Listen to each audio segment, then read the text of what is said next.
Namaste. Today I'm going to read Volume 3, Book 4, KotiRudra Samhita, Chapter 3, The Penance of Anasuya and Atri in the Shiva Puran.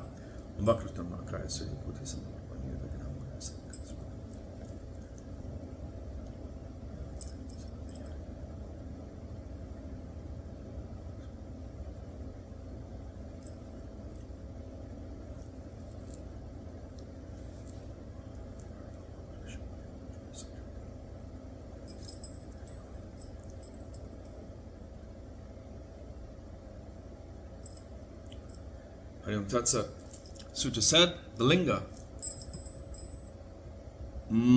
Matagha Jendraka in Brahmapuri at Chitrakuta had been installed formally by Brahma. It bestows all desires lavishly. To the east of it, it is the phallic image, Kotisa, bestowing all boons. It is installed to the west of Godavari and is famous as Pasupati.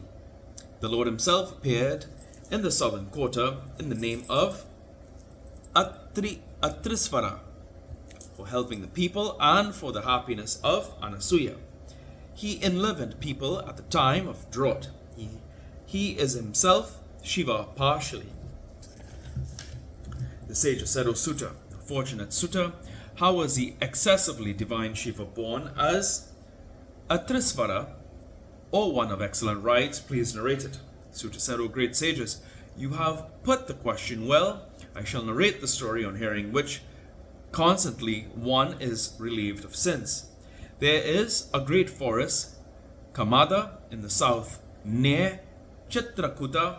It is beneficent to the good in the performance of penance. There the son of Brahma, the sage Atri, performed a severe penance accompanied by Anasuya.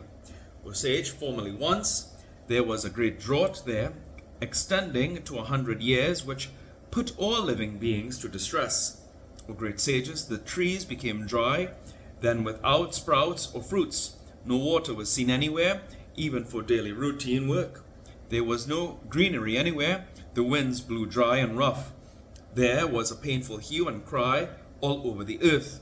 On seeing the dissolution of all living beings, the chaste lady, the beloved wife of Atri, said to her husband, I cannot bear this distress.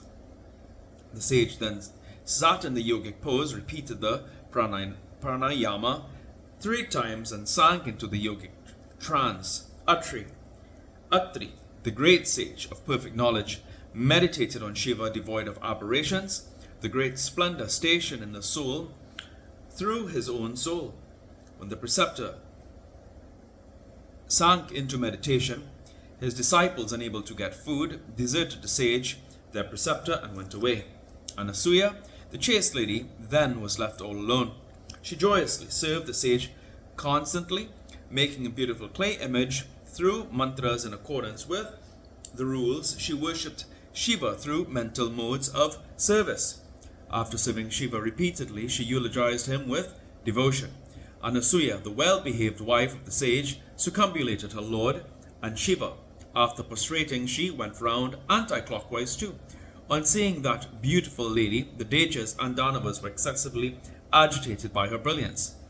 They kept themselves away as people do from a blazing fire. O leading Brahmins, Anasuya's service to Shiva, performed sacredly through mind, speech, and body, surpassed even the penance of Atri. As long as the sage was engrossed in pranayama, the gentle lady continued her service. O excellent sage, the couple thus engaged in their activities remained there alone. Thus a long time elapsed. This excellent sage, sunk in great meditation, did not wake up at all. Anasuya, the chaste lady, worshipped only her lord and Shiva. The chaste lady did not care to know anything else.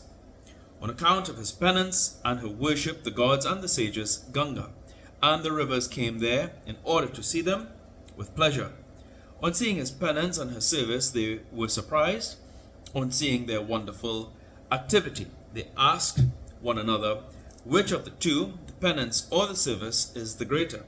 They themselves replied, Atri's penance is good, but Anasuya's service is better. On seeing their performance, some said, her service is better. Others said, difficult penances had been performed by sages of yore.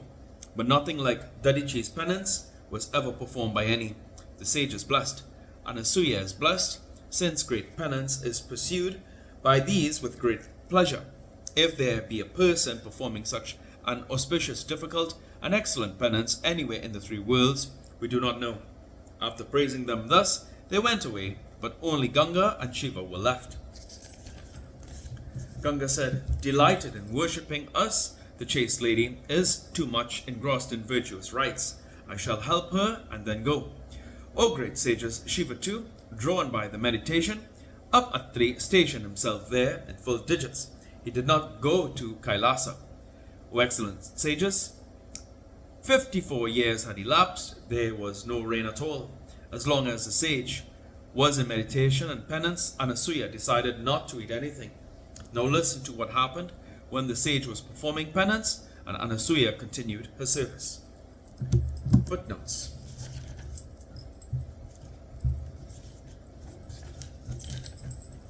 (126) Brahmapuri on the Chitrakuta hill, as mentioned here, remains unidentified. 127. The forest Kamada in the south near the Chitrakuta hill remains unidentified. Here ends today's reading of the Shiva Puran.